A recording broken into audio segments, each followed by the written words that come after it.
Hello guys, welcome back to my channel.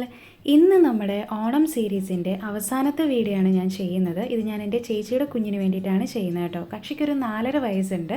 അപ്പോൾ നിങ്ങളെല്ലാവരും ഏറ്റുവാങ്ങിയ എൻ്റെ ഒരു ബ്ലൗസ് ഡിസൈൻ ഉണ്ടായിരുന്നു. ആ ഡിസൈനിൽ ചെറിയൊരു വേരിയേഷൻ കൊണ്ടുവന്നാണ് ഞാനിത് ചെയ്യുന്നത് കേട്ടോ. അപ്പോൾ ഇതിൻ്റെ കട്ടിങ് ആൻഡ് സ്റ്റിച്ചിങ് നമുക്കൊന്ന് കണ്ടിട്ട് വരാം.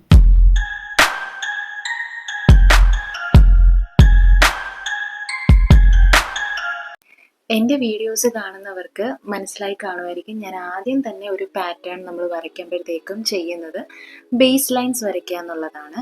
അതിനുശേഷം നമ്മൾ ചെയ്യുന്നത് നമ്മുടെ ഷോൾഡർ പോയിന്റ് മാർക്ക് ചെയ്യുക എന്നുള്ളതാണ്. അത് ഞാൻ 5 ഇഞ്ച് കൊടുത്തിട്ടുണ്ട്. അതിനുശേഷം നമ്മുടെ കഴുത്തിൻ്റെ അകലം, അതായത് നെക്ക് വിഡ്ത്ത്, അത് 2.75 ഇഞ്ച് കൊടുത്തിട്ടുണ്ട്. അതേപോലെ തന്നെ കഴുത്തിൻ്റെ ഇറക്കം, നെക്ക് ഡെപ്ത്, അത് 3 ഇഞ്ച് നമ്മൾ കൊടുത്തിട്ടുണ്ട്. ഇനി നമ്മൾ ഓൾറെഡി മാർക്ക് ചെയ്തൊരു ഷോൾഡർ പോയിന്റ് ഉണ്ടല്ലോ, അവിടുന്ന് ഒരു 1/2 ഇഞ്ച് താത്തി നമ്മളൊന്ന് മാർക്ക് ചെയ്യണം. അതിൻ്റെ റീസൺ എന്താണെന്നൊക്കെ നിങ്ങൾക്ക് അറിയാമായിരിക്കുമല്ലോ. നമ്മുടെ കഴുത്തിൻ്റെ ഷോൾഡറിൻ്റെ അവിടെ ഒരു ചെറിയ ചരിവുണ്ടായിരിക്കും, അത് മാനേജ് ചെയ്യാൻ വേണ്ടിയിട്ടാണ്. അതിനുശേഷം നമ്മുടെ ആം ഹോൾ ഡെപ്ത്, അതും നമ്മൾ ഷോൾഡർ പോയിന്റ് എത്രയാണോ കൊടുത്തത് അത് തന്നെയാണ് കൊടുക്കുന്നത്. ഞാൻ ഈ വീഡിയോയുടെ തുടക്കത്തിൽ തന്നെ പറഞ്ഞിരുന്നു, ഞാൻ ഈ ഉടുപ്പ് എൻ്റെ ചേച്ചിയുടെ കുഞ്ഞിന് വേണ്ടിയിട്ടാണ് ചെയ്യുന്നത്. കക്ഷിയുടെ വയസ്സെന്ന് പറയുന്നൊരു 4.5 വയസ്സൊക്കെയാണ്. ഇപ്പോൾ പുള്ളിക്കാരത്തിയുടെ ചെസ്റ്റ് റൗണ്ട് എന്ന് പറയുന്നത് 22 ഇഞ്ചാണ്. ഞാനത് ഈസും കൂടി ചേർത്തിട്ടാണ് എടുത്തത് കേട്ടോ. ഈസ് എന്ന് ഞാൻ ഉദ്ദേശിക്കുന്നത് ഇച്ചിരി ലൂസും കൂടി ചേർത്തിട്ടാണ് 22 ഇഞ്ച് എടുത്തത്. അപ്പം നമ്മൾ 22 ഇഞ്ച് എടുക്കുമ്പോൾ അതിൻ്റെ 4/1 മാത്രം എടുത്താൽ മതിയാകും. ഞാൻ എപ്പോഴും ചെയ്യുന്നത് പോലെ തന്നെ അതിനോടൊപ്പം ഒരു 0.25 ഇഞ്ച് ലൂസ് അഡീഷണൽ കൂട്ടണ്ട. കാരണം നമ്മൾ മെഷർ ചെയ്തപ്പോൾ തന്നെ കുറച്ച് ലൂസും കൂടി ചേർത്തിട്ടാണ് ഞാൻ എടുത്തത്. അപ്പം 22 ഇഞ്ചാണ്. അപ്പോൾ അതിൻ്റെ 4/1 എടുക്കുക. അന്നേരം നമുക്ക് കിട്ടുന്നത് 5.5 ഇഞ്ചാണ്. അതാണ് നമ്മൾ ഇനി മാർക്ക് ചെയ്യുന്നത് കേട്ടോ. അപ്പോൾ ചെസ്റ്റ് അങ്ങനെ നമ്മൾ മാർക്ക് ചെയ്തിട്ടുണ്ട്. ഇനി നമ്മൾ ചെയ്യുന്നത് ടോപ്പിൻ്റെ ഇറക്കമാണ്. ഞാനൊരു 11 ഇഞ്ച് കൊടുക്കുന്നുണ്ട്. ഈ 11 ഇഞ്ച് എന്ന് പറയുന്നത് നമ്മൾ പട്ടുപാവാട ഇട്ട് കഴിയുമ്പോൾ വേസ്റ്റ് ബാൻഡ് വന്ന് നിൽക്കുന്ന ഭാഗം ഉണ്ടല്ലോ, അവിടെ വന്ന് കിടക്കും കേട്ടോ. ഈ 11 ഇഞ്ച് മാർക്ക് ചെയ്ത ആ പോയിന്റ് ഉണ്ടല്ലോ, അവിടെ നിന്ന് ഒരു ഹോറിസോണ്ടൽ ലൈൻ വരച്ചു. ആ ലൈനിലായിരിക്കണം നമ്മുടെ വേസ്റ്റ് മെഷർ ചെയ്യേണ്ടത്. നമ്മുടെ ചെസ്റ്റ് എന്ന് പറയുന്നത് 5.5 ഇഞ്ചായിരുന്നു. അതിൽ നിന്നൊരു 4 ഇഞ്ച് കുറച്ചാണ് ഞാൻ വേസ്റ്റ് മെഷർ ചെയ്തേക്കുന്നത് കേട്ടോ. ഇനി ചെയ്യുന്നത് നമ്മുടെ കൈക്കുഴി, അത് ഷേപ്പ് ചെയ്യാൻ വേണ്ടിയിട്ടാണ്. അതിനായിട്ട് നമ്മൾ 2 സെൻറ്റർ പോയിന്റ് ആണ് കണ്ടുപിടിക്കേണ്ടത്. അത് ഇതേപോലെ ടേപ്പ് വെച്ച് മുടക്കി കണ്ടുപിടിക്കുക. ആദ്യത്തെ പോയിന്റിൽ നിന്ന് ഒരു 4 ഇഞ്ച് നമ്മൾ അകത്തോട്ട് എടുത്തിട്ട് ഷേപ്പ് ചെയ്യുന്നുണ്ട്. ഇതുപോലെ തന്നെ നമ്മുടെ കഴുത്തിൻ്റെ ഇറക്കം 3 ഇഞ്ചാണ്. അതിൻ്റെ സെൻറ്റർ പോയിന്റ് കണ്ടുപിടിക്കുക. അപ്പോൾ 1.5 ഇഞ്ച് ആയിരിക്കുമല്ലോ. ഇനി ആ പോയിന്റിൽ നിന്നും ഇതേപോലെ ചരിച്ച് ഒരു ലൈൻ വരയ്ക്കുക. അപ്പം നമ്മൾ നെക്കും ഷേപ്പ് ചെയ്തിട്ടുണ്ട്.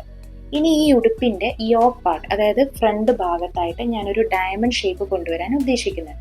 അപ്പം ഞാനിപ്പോൾ ഈ വരയ്ക്കുന്ന പോലെ നമ്മുടെ നെക്ക് വന്ന് ജോയിൻ ചെയ്യുന്ന കോർണർ പാർട്ട് ഉണ്ടല്ലോ, അവിടുന്ന് നമ്മുടെ വേസ്റ്റ് ലൈനിലോട്ട് താഴോട്ട് ഒരു സ്ട്രെയിറ്റ് ലൈൻ, ഒരു നേരെ ഒരു വര വരച്ചു. ഇനി ആ 2 പോയിന്റിനും ഞാൻ പേര് കൊടുത്തിട്ടുണ്ട്, എ എന്നും ബി എന്നും. ഇനി ഈ എ ബി എന്ന് പറയുന്ന ലൈനിൻ്റെ സെൻറ്റർ പോയിന്റ് കണ്ടുപിടിക്കാം. അത് ഇതേപോലെ ടേപ്പ് വെച്ച് മടക്കി കണ്ടുപിടിച്ചിട്ടുണ്ട്. ഇനി നമ്മുടെ വെർട്ടിക്കൽ ബേസ് ലൈൻ ഉണ്ടല്ലോ, ആ ലൈൻ നമ്മുടെ കഴുത്തിന് താഴത്തോട്ട് ഒരു 1/2 ഇഞ്ച് ഇതേപോലെ മാർക്ക് ചെയ്യുക. നമ്മുടെ വേസ്റ്റ് ലൈനിന് മുകളിലോട്ട് ഒരു 1/2 ഇഞ്ച് മാർക്ക് ചെയ്യുക. ഇനി നമ്മൾ എന്ത് ചെയ്യണം, ആ 2 പോയിന്റിനും നമ്മൾ പേര് കൊടുത്തിട്ടുണ്ട്, സി എന്നും ഡി എന്നും. ഇനി സിന്ന് ഓയിലോട്ടും കണക്ട് ചെയ്യുക, ഡിന്ന് ഓയിലോട്ടും കണക്ട് ചെയ്യുക. അപ്പം നമുക്കൊരു ഡയമണ്ടിൻ്റെ പകുതി ഷേപ്പ് കിട്ടിയില്ലേ. അപ്പം ഇതിനി ഫോൾഡ് ചെയ്തിരിക്കുന്ന ഭാഗമാണ്, നിവർത്തുമ്പോൾ നമുക്ക് കറക്റ്റ് ഡയമണ്ട് ആയിട്ട് കിട്ടും. അപ്പം നമ്മുടെ ഫ്രണ്ട് ബോഡീസ് റെഡി ആയിട്ടുണ്ട്. ഇനി ബാക്ക് ബോഡീസും ഇതേപോലെ വരയ്ക്കണം. അതിനായിട്ട് നമ്മൾ ഫ്രണ്ട് ബോഡീസ് ഒരു ഫ്രഷ് ആയിട്ടുള്ള ഒരു പാറ്റേൺ പേപ്പറിൽ വെച്ച് ട്രേസ് ചെയ്യുക. അപ്പോൾ ട്രേസ് ചെയ്യുമ്പോഴത്തേക്കും ഈ ഔട്ട്ലൈൻസ് മാത്രം വേണം നമ്മൾ ട്രേസ് ചെയ്തെടുക്കാനായിട്ട് കേട്ടോ. അപ്പോൾ ഞാനത് ട്രേസ് ചെയ്യാനായിട്ട് യൂസ് ചെയ്യുന്ന ആ ഒരു ടൂളിൻ്റെ പേരാണ് ട്രേസിങ് വീൽ. ഇത് നമുക്ക് പാറ്റേൺസ് മാത്രമല്ല ഫാബ്രിക്സും ട്രേസ് ചെയ്യാനായിട്ടൊക്കെ ഉപയോഗിക്കാം കേട്ടോ. വളരെ ബെനിഫിറ്റ് ആണ്, നല്ലൊരു ടൂളാണിത്. ഇത് നിങ്ങളുടെ കയ്യിലില്ലെങ്കിൽ ഒന്ന് വാങ്ങിച്ച് നോക്കിയിട്ടൊന്ന് യൂസ് ചെയ്ത് നോക്കുക കേട്ടോ. അപ്പോൾ നമുക്ക് സമയം കുറച്ചും കൂടെ ലാഭിക്കാൻ പറ്റും. ഞാൻ നേരത്തെ ഒരു ബ്ലൗസ് ഡിസൈൻ ചെയ്തിട്ടുണ്ടായിരുന്നു. അപ്പോൾ ആ ഒരു വീഡിയോയ്ക്ക് നിങ്ങൾ തന്ന സപ്പോർട്ട് എന്ന് പറയുന്നത് ഭയങ്കര വലുതാണ്. Thank you so much. അപ്പോൾ ആ ഒരു ഡിസൈൻ്റെ വേറൊരു വേരിയേഷനാണ് ഞാനിവിടെ കൊണ്ടുവരുന്നത് കേട്ടോ. ഇവിടെ എന്ന് പറയുമ്പോഴത്തേക്കും നമ്മൾ ആ ഡിസൈനിൽ പുറകിൽ കെട്ട് കൊടുക്കുന്നുണ്ടായിരുന്നു. ഇവിടെ ഞാൻ കെട്ട് കൊടുക്കുന്നില്ല. അതിനോടൊപ്പം തന്നെ ഞാൻ കുറച്ച് ബീഡ്സ് വർക്കും കൂടിയൊക്കെ ആഡ് ചെയ്യുന്നുണ്ട് കേട്ടോ. അപ്പോൾ നമ്മൾ ട്രേസ് ചെയ്ത് ലൈൻസ് എല്ലാം തമ്മിൽ കണക്ട് ചെയ്തിട്ടുണ്ട്. ഇനി നമ്മൾ ചെയ്യുന്നത് ബാക്കിൽ കഴുത്തിന് ഞാനൊരു 1.5 ഇഞ്ച് ഇറക്കം കൊടുത്തിട്ട് ഒരു വി ഷേപ്പാണ് കൊണ്ടുവരുന്നത്. ഇനി നമ്മൾ ചെയ്യുന്ന ഒരു 2 ഇഞ്ച് നമ്മുടെ വേസ്റ്റ് ലൈനിന് മുകളിലോട്ട് മാർക്ക് ചെയ്യുന്നുണ്ട്. മാർക്ക് ചെയ്യേണ്ട നമ്മുടെ സൈഡ് സീം ലൈനിലായിരിക്കണം. അവിടെ നിന്ന് നമ്മളൊരു ഹോറിസോണ്ടൽ ലൈൻ ഇതേപോലെ വരച്ചു. ആ ലൈനിന് മുകളിലോട്ട് നമ്മളൊരു 2 ഇഞ്ച് വീണ്ടും മാർക്ക് ചെയ്തു. അപ്പോൾ ആ മാർക്ക് ചെയ്യുന്ന ലൈൻ എന്ന് പറയുന്നത് നമ്മുടെ വെർട്ടിക്കൽ ബേസ് ലൈനിലും ആയിരിക്കണം. എന്നിട്ട് ഈ 2 പോയിന്റ് കണക്ട് ചെയ്ത് നമ്മളൊരു ഇൻക്ലൈൻ ലൈൻ വരച്ചിട്ടുണ്ട്. അപ്പോൾ നമുക്ക് താഴെ കിട്ടുന്ന ഭാഗം നമ്മുടെ സ്ട്രാപ്പും മുകളിലത്തെ ഭാഗം നമ്മുടെ ബോഡീസും ആയിരിക്കും. അപ്പോൾ നമ്മൾ ഫ്രണ്ട് പാറ്റേണും ബാക്ക് പാറ്റേണും വരച്ചിട്ടുണ്ട്. ഇതിന് നമുക്ക് കട്ട് ചെയ്ത് മാറ്റിയതിന് ശേഷം ഫാബ്രിക്കിൽ ട്രേസ് ചെയ്ത് അവിടെ നിന്നും കട്ട് ചെയ്യുക. അപ്പോൾ അതിനാദ്യം ഞാൻ ലൈനിങ് തുണിയാണ് എടുക്കുന്നത്. ഈ പാറ്റേൺ വരയ്ക്കാൻ ആവശ്യമായിട്ടുള്ളൊരു തുണി എടുക്കുക. അത് ഇതേപോലെ നമ്മൾ ഫോൾഡ് ചെയ്യുക, അതായത് മടക്കിയിട്ട് നമ്മൾ ഈ പാറ്റേൺ വെച്ച് ട്രേസ് ചെയ്യും. ഇപ്പോൾ ഫ്രണ്ട് ബോഡീസ് ആണ് ഞാനിപ്പോൾ ആദ്യം ട്രേസ് ചെയ്യുന്നത്. അതിന് ശേഷം നമുക്ക് ബാക്ക് ബോഡീസ് ട്രേസ് ചെയ്യാം. ഇപ്പോൾ ട്രേസ് ചെയ്യുമ്പോൾ പിന്നെ പ്രത്യേകിച്ച് പറയേണ്ട കാര്യങ്ങളൊന്നും ഇല്ലല്ലോ. നമ്മൾ സീം അലവൻസ് കൊടുക്കുന്നുണ്ട്, അതിനുശേഷം അത് കട്ട് ചെയ്ത് മാറ്റുക എന്നുള്ളതാണ്. അപ്പോൾ ബാക്കിൽ നമ്മൾ പാറ്റേൺ ട്രേസ് ചെയ്യുമ്പോഴത്തേക്കും നമുക്ക് ഒരു ഭാഗം ഒന്ന് കട്ട് ചെയ്ത് മാറ്റേണ്ടതുണ്ട്. അതായത് നമ്മൾ ബാക്കിൽ സ്ട്രാപ്പ് എന്ന് പറയുന്ന ഒരു സംഭവവും നമ്മുടെ മുകളിലത്തെ ഭാഗവും രണ്ടും സെപ്പറേറ്റ് ആയിട്ട് വന്നില്ലേ, അതൊന്ന് കട്ട് ചെയ്ത് മാറ്റുക. മനസ്സിലാവും. അപ്പോൾ ഇങ്ങനെയായിരിക്കും ബാക്കിൽ ഡിസൈൻ വരുന്നത്. കണ്ടോ, സ്ട്രാപ്പ് നമുക്കൊന്ന് ഹുക്കിടാൻ വേണ്ടിയിട്ടുള്ളതാണ്. ഇപ്പം ഇനി ബാക്ക് പാറ്റേണിൽ ഇതേപോലെ തുണി ഫോൾഡ് ചെയ്തതിന് ശേഷം ഒരു 1/4 ഇഞ്ച് നീക്കി മാർക്ക് ചെയ്യുക. ഈ 1/4 ഇഞ്ച് എന്ന് പറയുന്നത് നമ്മുടെ സീം അലവൻസ് ആണ്. അതായത് നമ്മൾ ബാക്കിൽ ഓപ്പണിംഗ് ആയിട്ട് ഹുക്ക് ആൻഡ് ഐ സ്ട്രാപ്പ് പിടിപ്പിക്കുന്നുണ്ട്. സോ അതിന് വേണ്ടിയിട്ട് ഒരു തയ്യൽ തുമ്പ് കൊടുക്കുന്നതാണ് കേട്ടോ. അപ്പം നമ്മൾ ആ മാറ്റി മാർക്ക് ചെയ്ത 1/4 ഇഞ്ച് വരയുണ്ടല്ലോ, ആ വരയിൽ വെച്ചിട്ട് വേണം നമ്മുടെ ബാക്ക് പാറ്റേൺ ട്രേസ് ചെയ്യാനായിട്ട്. അപ്പം നമ്മൾ രണ്ടും ട്രേസ് ചെയ്തു. ഇനി നമുക്ക് ചെയ്യേണ്ട സീം അലവൻസ്, അതായത് തയ്യൽ തുമ്പ് കൊടുക്കുക എന്നുള്ളതാണ്. അത് ഞാൻ നെക്കിൻ്റെ അവിടെ, അതായത് കഴുത്തിൻ്റെ അവിടെ ഒരു 1/4 ഇഞ്ച് കൊടുക്കുന്നുണ്ട്. ഷോൾഡറിനും സ്ലീവിനും 1/2 ഇഞ്ച് കൊടുക്കുന്നുണ്ട്. സൈഡ് സീമിന് 1 ഇഞ്ചാണ് കൊടുക്കുന്നത്. ഹെം, അതായത് നമ്മുടെ ഉടുപ്പിൻ്റെ താഴ്ഭാഗം, അവിടെ ഞാനൊരു 1/2 ഇഞ്ചാണ് കൊടുക്കുന്നത്. ഇനി നമ്മളിത് കട്ട് ചെയ്തെടുക്കുക. ഞാൻ കട്ട് ചെയ്തെടുക്കുമ്പം മെയിൻ തുണിയും കൂടി ചേർത്താണ് ഞാൻ കട്ട് ചെയ്തെടുത്തേക്കുന്നത് കേട്ടോ. അതിൽ ബാക്ക് പാറ്റേൺ ഞാൻ ഓൾറെഡി പറഞ്ഞു, ഓപ്പണിംഗ് ആയതുകൊണ്ട് നമ്മൾ സെൻറ്ററിൽ നിന്ന് ഫോൾഡ് ചെയ്തിട്ട് ഇതേപോലെ ഒരു കട്ട് കൊടുക്കുന്നുണ്ട്. ഫ്രണ്ടിലെ പാറ്റേൺ പിന്നെ പ്രത്യേകിച്ച് നമുക്ക് അങ്ങനെ ഒന്നും ചെയ്യേണ്ട ആവശ്യമില്ല. ഇപ്പോൾ നമ്മുടെ ഫ്രണ്ട് പാറ്റേണും ബാക്ക് പാറ്റേണും റെഡി ആയിട്ടുണ്ട്. ഇനി നമുക്കിതിൽ ചെയ്യാനുള്ളത് ഞാൻ ഓൾറെഡി പറഞ്ഞിരുന്നു, നമ്മുടെ ഫ്രണ്ടിൽ ഒരു ഡയമണ്ട് ഷേപ്പ് വരുന്നുണ്ട്. ഇനി അതിന് വേണ്ടിയിട്ടും പാറ്റേൺ ട്രേസ് ചെയ്യണം. അതിനോടൊപ്പം തന്നെ ബാക്കിൽ ഒരു സ്ട്രാപ്പും വരുന്നുണ്ട്. സോ സ്ട്രാപ്പിന് വേണ്ടിയിട്ട് ഞാൻ കുറച്ച് അതിനാവശ്യമായിട്ടുള്ള ഒരു ഫാബ്രിക് എടുത്തിട്ടുണ്ട്. അത് ഇതേപോലെ 2ആയിട്ട് മടക്കുക. ഇനി സ്ട്രാപ്പിൻ്റെ നീളം എന്ന് പറയുന്നത് 5.5 ഇഞ്ചാണ്. അപ്പോൾ ഈ 5.5 ഇഞ്ചിനൊപ്പം ഒരു 1.25 ഇഞ്ചും കൂടി എക്സ്ട്രാ നിങ്ങൾ കൊടുക്കുക. ഈ 1.25 ഇഞ്ച് എന്ന് പറയുന്നതിൽ 1 ഇഞ്ച് നമ്മുടെ സൈഡ് സീമാണ്, സീം അലവൻസ്. നമ്മുടെ സൈഡിൽ നമ്മൾ കൊടുക്കുന്ന തയ്യൽ തുമ്പ് 1 ഇഞ്ചാണല്ലോ, അപ്പം അത് ചേർത്തടിക്കാൻ വേണ്ടിയിട്ടുള്ള തയ്യൽ തുമ്പാണ് 1 ഇഞ്ച്. പിന്നെ ഒരു 1/4 ഇഞ്ച് എന്ന് പറയുന്നത് അവിടെയും ഹുക്ക് ആൻഡ് ഐ സ്ട്രാപ്പിൻ്റെ ഫാബ്രിക് അഡീഷണൽ വേറെ വരുന്നുണ്ട്. അപ്പം അതിൻ്റെ തയ്യൽ തുമ്പാണ് ഒരു 1/4 ഇഞ്ച്. അങ്ങനെ ടോട്ടൽ 1.25 ഇഞ്ച് നിങ്ങൾ അഡീഷണലും കൂടി എടുക്കുക കേട്ടോ. അതുപോലെ തന്നെ നമ്മളിത് മടക്കിയിട്ട് സ്റ്റിച്ച് ചെയ്യുകയാണ്. അപ്പോൾ ആ സ്റ്റിച്ച് ചെയ്യാനും ഒരു 1/2 ഇഞ്ച് സീം അലവൻസ് നമ്മൾ കൊടുക്കണം. അത് കൊടുക്കുന്നത് ഈ വീഡിയോക്കകത്ത് നമുക്ക് മനസ്സിലാവുന്നുണ്ടായിരിക്കും. നമ്മൾ അവിടെ 1.25 ഇഞ്ചും കൊടുത്തു, താഴെ നമ്മൾ 1/2 ഇഞ്ച് സീം അലവൻസും കൊടുത്തു. ഇനി ഇത് നമുക്ക് എന്താ ചെയ്യേണ്ടത്? കട്ട് ചെയ്ത് മാറ്റുക. അപ്പോൾ നമ്മുടെ സ്ട്രാപ്പിൻ്റെ ഭാഗം റെഡി ആയിട്ടുണ്ട്. ഇനി നമ്മൾ ചെയ്യുന്നത് എന്താണെന്ന് വെച്ചാൽ, ഞാൻ നേരത്തെ പറഞ്ഞതുപോലെ തന്നെ നമുക്ക് ആ ഡയമണ്ട് ഷേപ്പ് ചെയ്യാൻ ഉദ്ദേശിക്കുന്നുണ്ട്. അപ്പോൾ അതിന് വേണ്ടിയിട്ടുള്ള തുണി കട്ട് ചെയ്തെടുക്കുക. അപ്പോൾ അതിനായിട്ട് ആദ്യം തന്നെ നമ്മൾ ആ ഡയമണ്ട് ഷേപ്പ് ആദ്യമേ അങ്ങ് കട്ട് ചെയ്ത് മാറ്റുക. കട്ട് ചെയ്ത് മാറ്റിയതിന് ശേഷം നമ്മൾ ഈ ഫാബ്രിക് ഫോൾഡ് ചെയ്തിടുക, അതായത് 2ആയിട്ട് മടക്കുക. സെൻറ്ററിൽ നിന്ന് ഒരു മടക്ക് കൊടുക്കുക. എന്നിട്ട് ഇത് വെച്ചിട്ട് നമ്മൾ ട്രേസ് ചെയ്തെടുക്കുക. അപ്പം ഇവിടെ എന്ന് പറയുമ്പോൾ നമ്മൾ അഡീഷണൽ ഈ ഷേപ്പ് കട്ട് ചെയ്തിട്ട് നമ്മുടെ മെയിൻ തുണിയിലോട്ട് പിടിപ്പിച്ച് സ്റ്റിച്ച് ചെയ്യുന്നു, അങ്ങനെയൊന്നും ഞാൻ ചെയ്യുന്നില്ല. ഞാനൊരു എളുപ്പ വഴിയാണ് ചെയ്യുന്നത്. നിങ്ങൾ പാച്ച് വർക്കിംഗ് എന്നൊക്കെ കേട്ടിട്ടുണ്ടോ? അതായത് നമ്മൾ ഓൾറെഡി ഒരു തുണിയിൽ ഓരോരോ ഇഷ്ടമുള്ള ഷേപ്പുകൾ കട്ട് ചെയ്തെടുക്കും. എന്നിട്ട് ആ ഷേപ്പുകൾ നമ്മൾ വേറൊരു ഡ്രസ്സിലോട്ട് പിടിപ്പിക്കും. അതൊന്നെങ്കിൽ ബ്ലാങ്കറ്റ് സ്റ്റിച്ച് കൊടുത്ത് പിടിപ്പിക്കാം, ചില ജീൻസിലൊക്കെ അങ്ങനെയൊക്കെ ചെയ്യാറുണ്ട്. അപ്പോൾ അതിനെയാണ് പാച്ച് വർക്കിംഗ് എന്ന് പറയുന്നത്. ഇങ്ങനെ വേറൊരു തുണിയിലോട്ട് വേറൊരു തുണി വന്ന് ഒട്ടിച്ച് സ്റ്റിച്ച് ചെയ്യുന്നതിനെയാണ് പാച്ച് വർക്കിംഗ് എന്ന് പറയുന്നത്. അപ്പോൾ അതിന് മുമ്പായിട്ട് തന്നെ നമ്മൾ ഈ ഡയമണ്ട് ഷേപ്പിനെ ഞാൻ ഒന്ന് ഫോൾഡ് ചെയ്തിട്ട് ഒരു ലൂസ് സ്റ്റിച്ച് കൊടുക്കുന്നുണ്ട്. കാരണം ഡയറക്റ്റ് ആയിട്ട് നമ്മൾ തുണിയിലോട്ട് വെച്ച് ഇങ്ങനെ മടക്കി അടിക്കുന്നതിലും നല്ലതാണ് ആദ്യമേ ആ ഷേപ്പ് ഒന്ന് മടക്കി അടിച്ച് നീറ്റാക്കി വെച്ചതിന് ശേഷം നമ്മുടെ മെയിൻ തുണിയിലോട്ട് വെച്ചടിക്കുകയാണെങ്കിൽ നമുക്ക് നല്ല ഫിനിഷിങ്ങിൽ കിട്ടും. അപ്പോൾ തയ്ച്ചതിന് ശേഷം പിന്നെ നമുക്ക് ഈ ലൂസ് സ്റ്റിച്ച് അഴിച്ചു മാറ്റിയാൽ മതിയല്ലോ. അപ്പം അതുകൊണ്ടാണ് ഞാൻ അങ്ങനെ ചെയ്യുന്നത് കേട്ടോ. അല്ലാണ്ട് നിങ്ങൾക്ക് വേണമെങ്കിൽ ഒറ്റയടിക്ക് മെയിൻ തുണിയിൽ വെച്ചിട്ട് തന്നെ ഇതേപോലെ മടക്കി സ്റ്റിച്ച് ചെയ്യാം. ഞാൻ അങ്ങനെ ചെയ്യുന്നില്ല. അതുകൊണ്ട് ഞാൻ ആദ്യമേ ഒന്ന് ഫോൾഡ് ചെയ്ത് ഇതേപോലെ ഒന്ന് സ്റ്റിച്ച് ചെയ്ത് വെച്ചിട്ടുണ്ട്. ഇനി നമുക്ക് ആ ഒരു ഷേപ്പ് ഡയറക്റ്റ് ഈ തുണിക്കകത്തോട്ട് വെച്ച് അടിക്കാം. അപ്പം അങ്ങനെ വരുമ്പോൾ കുറച്ചും കൂടി എളുപ്പത്തിൽ നമുക്ക് കാര്യങ്ങൾ ചെയ്യാൻ പറ്റും. അതുകൊണ്ടാണ് ഞാൻ അങ്ങനെ ചെയ്തത് കേട്ടോ. അപ്പം ഈ ഡയമണ്ട് ഷേപ്പ് നമ്മൾ വെക്കുമ്പം നമ്മുടെ കഴുത്തിൻ്റെ ഭാഗം ഉണ്ടല്ലോ, അവിടെ നിന്ന് ഒരു 1/4 ഇഞ്ച് താത്തിയും നമ്മുടെ ഉടുപ്പിൻ്റെ താഴ്ഭാഗം ഉണ്ടല്ലോ ഹെം, അവിടെ നിന്ന് ഒരു 1/2 ഇഞ്ച് മുകളിലോട്ടും വെച്ചിട്ട് വേണം ഈ ഷേപ്പ് സ്റ്റിച്ച് ചെയ്തെടുക്കാൻ. കാരണം എന്താ, താഴെ ഒരു 1/2 ഇഞ്ച് എന്ന് പറയുന്നത് നമ്മുടെ തയ്യൽ തുമ്പാണ്. അപ്പം അത് സ്റ്റിച്ച് ചെയ്ത് പോകണമല്ലോ. അതിന് വേണ്ടിയിട്ടാണ് ഞാൻ 1/2 ഇഞ്ച് മുകളിലോട്ട് കയറ്റി വെച്ച് തയ്ച്ചത് കേട്ടോ.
ഇതാണ് നമ്മുടെ ഫൈനൽ ഔട്ട്പുട്ട്. ശരിക്കും പറഞ്ഞാൽ ഈ ഒരു ഫാബ്രിക് ഡബിൾ ആണ്. കാരണം ഇത് നേരെ വെക്കുമ്പോൾ ഇതിൻ്റെ കറക്റ്റ് ഡിസൈൻ നമുക്ക് അറിയാൻ പറ്റില്ല. ചരിച്ചു വെച്ച് കഴിയുമ്പോഴായിരിക്കും ആ ഫാബ്രിക്കിനകത്തുള്ള ഡിസൈൻസ് നമുക്ക് കാണാൻ പറ്റുന്നത്.